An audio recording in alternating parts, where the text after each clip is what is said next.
रेगिस्तान की शांत हवाओं में गूंजने वाली अलगोजा की मधुर तान अब देश में सर्वोच्च नागरिक सम्मान में शामिल हो चुकी है। जैसलमेर के छोटे से गांव मूल सागर की मिट्टी में जन्मे लोक कलाकार तागाराम भील को कला के क्षेत्र में उनके अद्वितीय योगदान के लिए राष्ट्रपति द्रौपदी मुर्मू ने दिल्ली में पद्मश्री सम्मान से नवाजा।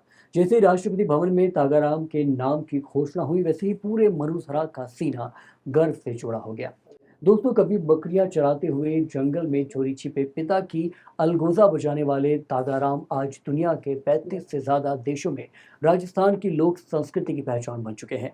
मूल सागर के साधारण भील परिवार में जन्मे तागाराम के पिता टोपरराम भील पाकिस्तान के सिंध क्षेत्र से अलगोजा की कला सीख कर आए थे।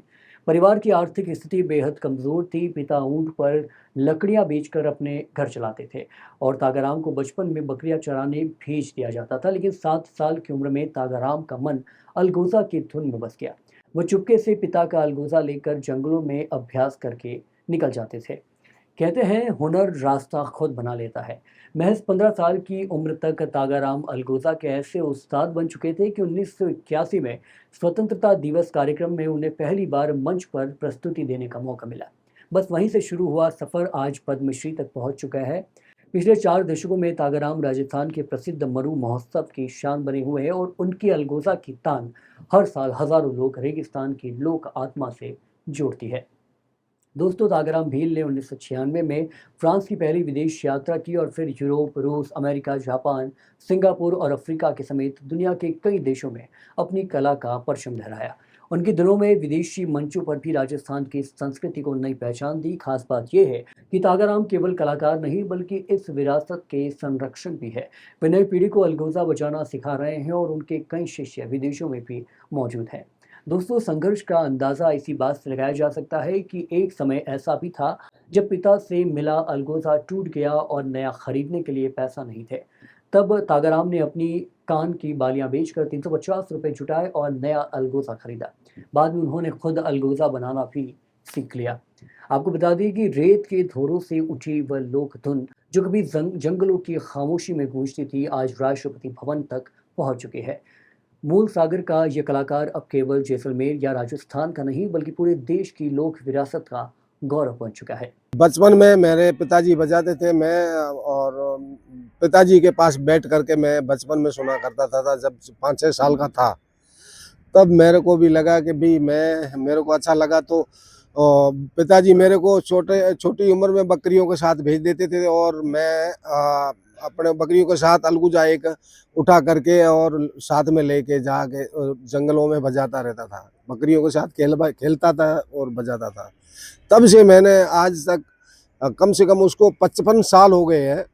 55 साल का जो मैंने आज तक मैंने जो मेहनत करके, जो मैंने संघर्ष करके यहाँ तक मैंने आज तक इंटरनेशनल पे और बाहर देश में नहीं बाहर विदेशों में भी मैं जा चुका हूँ। कम से कम 35 कंट्री में जा चुका हूँ और मुझे बहुत बहुत खुशी हो रही है कि मुझे भारत सरकार ने अवार्ड, पद्मश्री का अवार्ड की घोषणा की है। तो मुझे बहुत खुशी हो रही है, मेरे परिवार को, और मुझे बहुत खुशी हो रही है।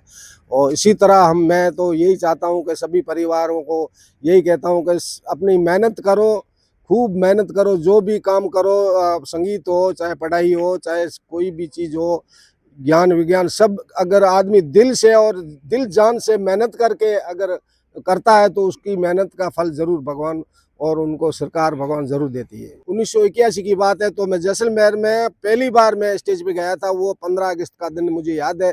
उस टाइम करनाराम जी भी जिंदा थे। उस टाइम वो नट बजाते थे।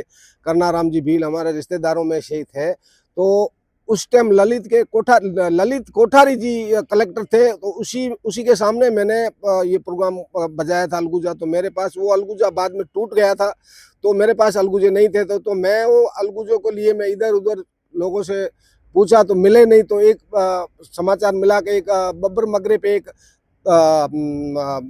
तोताराम जी वो बेलदार रहते थे, उसके पास मैं गया तो वो बनाते थे। तो उसके पास मेरे पास पैसे भी नहीं थे। तो मेरे पिताजी ने मुर्गियां डाली थी सोने की, मेरे आधा तोला की।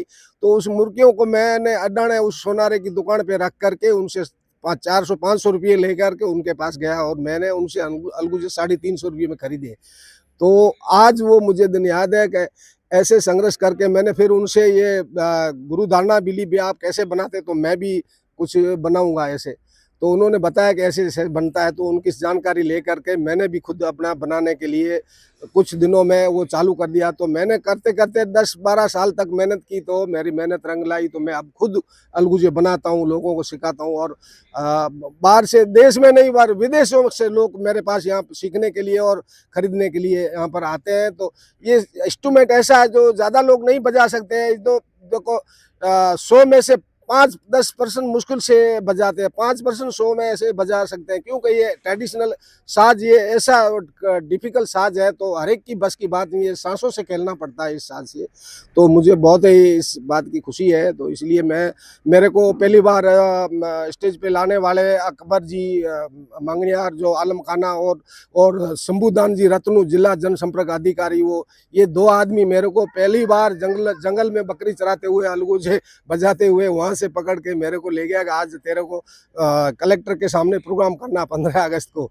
तो मुझे बहुत खुशी हुई, तो मैंने वो देखा वो दिन, तो बहुत मुझे अभी याद आ रहा है कि मैंने कहाँ तक कैसी स्थिति में था, और आज मैं और विदेशों में मेरी पहचान हुई है। तो मुझे भारत सरकार द्वारा ये पद्मश्री का अवार्ड मिल रहा है, तो मुझे बहुत खुशी हो रही है।